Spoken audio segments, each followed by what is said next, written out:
touching on the same topic that you were just touching on, CC, about self-care.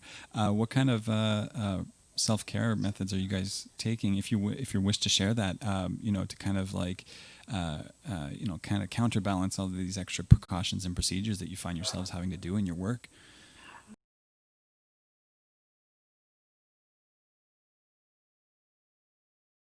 Well, I think for me, I've always kind of like I've always kind of liked my bubble, to be honest. I'm very not to say that isolation and everybody having to stay home hasn't been a change.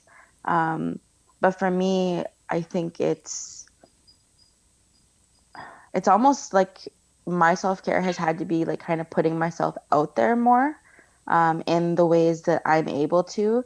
So I've actually started like my boyfriend's a gamer, so I've kind of tried to like get into that a little bit to keep my mind busy.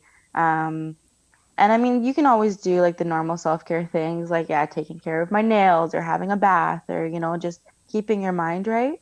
Mm-hmm. Um, but other than that, I find that keeping yourself busy as much as you can at home and just being productive. Because if you don't feel productive, you don't feel as though you have a purpose. And if you don't feel as though you have a purpose, someone who does struggle with depression and anxiety, can make it so much worse, especially in these times. And I don't want to be depressed or anxious for my clients because, I may be the only person they see. So um, Mm-hmm. that's important to me to be in good spirits for the people that I work for. Absolutely. Courtney? Yeah, I just agree with her. Just making sure you take time for yourself and do things that you like, and just make sure you stay busy because, like she said, you can get really depressed, and I don't know, just make sure you take time for yourself. Pretty much, that's just what I do. Just try and balance it out. Mm-hmm. Great. Yeah, me too. Like, I mean, I work from in the community and then from home.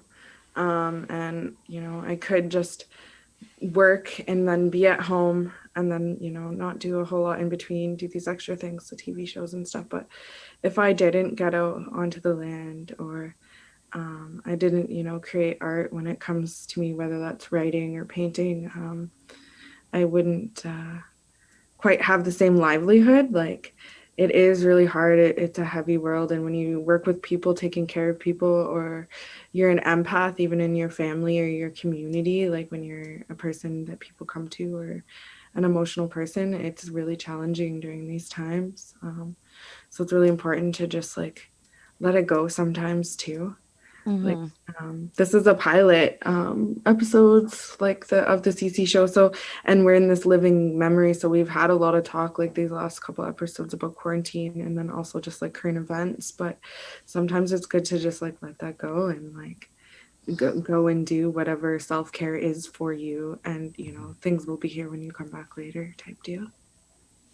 I think a lot of people have like different ideas of what self-care is too. Mm-hmm. Like, I think it's always just kind of been put into this little box, and for like, it's different for everybody, and I just don't really think that that's like. I think that's something that's not actually talked about very much. Is that self-care is not the same for everyone.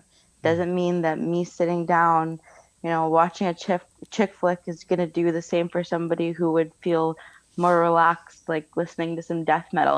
Like it's always gonna be different for everybody. Mm-hmm. So, especially during these times, I think that hopefully been um, it's been an outlet for people to find that. But I know that sometimes it can be on the opposite end, which is harder because people don't know what to do. There's too Mm-hmm. much change. So, Yeah, I think it's important to do your check-ins with people.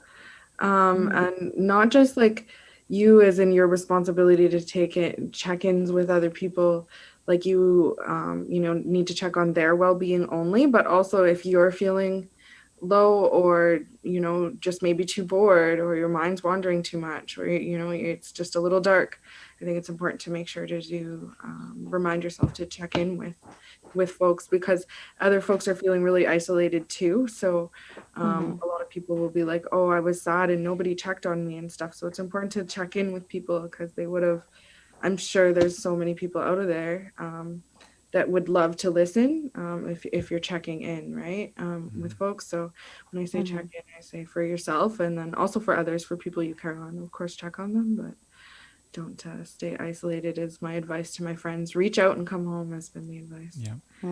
Checking in is so essential. It's like, it's kind of like, I would say it's almost like a food group, You're like, you can't survive without eating and breathing, right? But you also can't really survive without checking in. I believe anyway, on some level, and I think that, oftentimes it kind of gets overlooked, like the power of being able to just touch base with somebody and feel like you've made a connection with them, just to be able to share what it is that's going on in your life, or to listen to what's going on in their life, or even just to, catch up around, maybe talking about a show that you both like, or whatever, whatever it is, that's crucial.